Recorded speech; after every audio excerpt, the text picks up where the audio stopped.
Hello students, welcome back to my online class. Today I am going to discuss a fifth chapter, and the name of the chapter is The Brook. It's a poetry, and the poetry has been written by Lord Alfred Tennyson. Here I am just going to discuss the summary of the poetry. You listen it very carefully, and then I will suggest you just go through the poetry repeatedly again and again, and you will understand the theme of the poetry. Okay, so let's start. The poetry, the brook, it means a small river, a stream.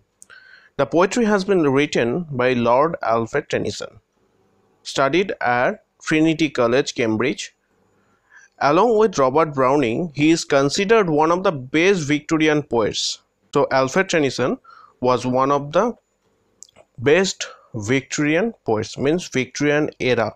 We are referring one time period, that is the Victorian time period, and he was one of the notable person or notable literary worker of that time period.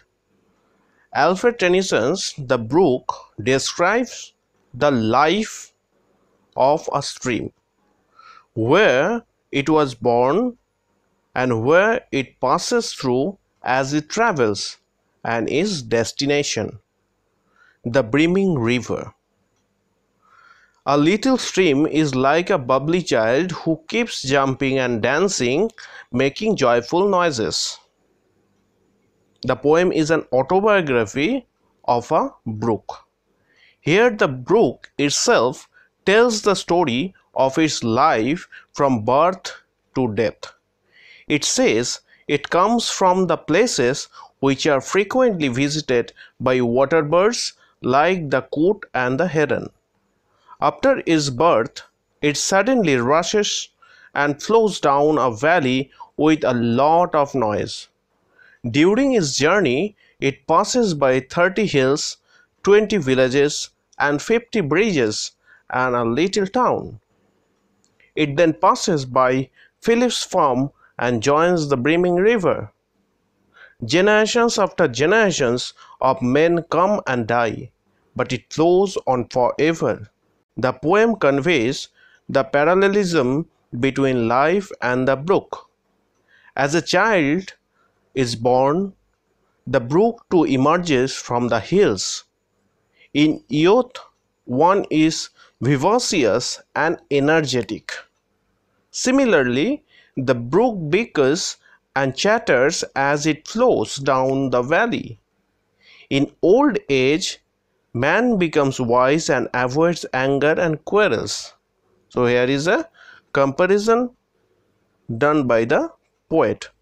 Comparison between the life and the human life and the river flow. So in old age, man becomes wise and avoids anger and quarrels, just like we find that when a stream comes down on the plain, it becomes very calm and quiet. It doesn't have too much flow or the current in its water. In the same way, the brook becomes quiet and calm, as I told. It steals by the lawns and joins the brimming river and loses its identity, just as a man dies and merges with the unknown. The river and its flow has been compared with the human life or the human life cycle.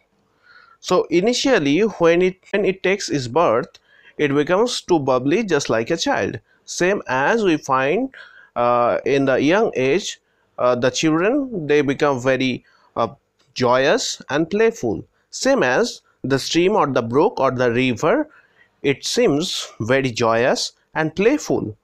And at the end of the life, at the end of its life, you can say, as we find it is very calm and quiet, it has been compared with the human life when a human being becomes old and aged, and ultimately it dies, the way a stream flows into another river or mixed up or joined, the way it joined with another river and loses its identity.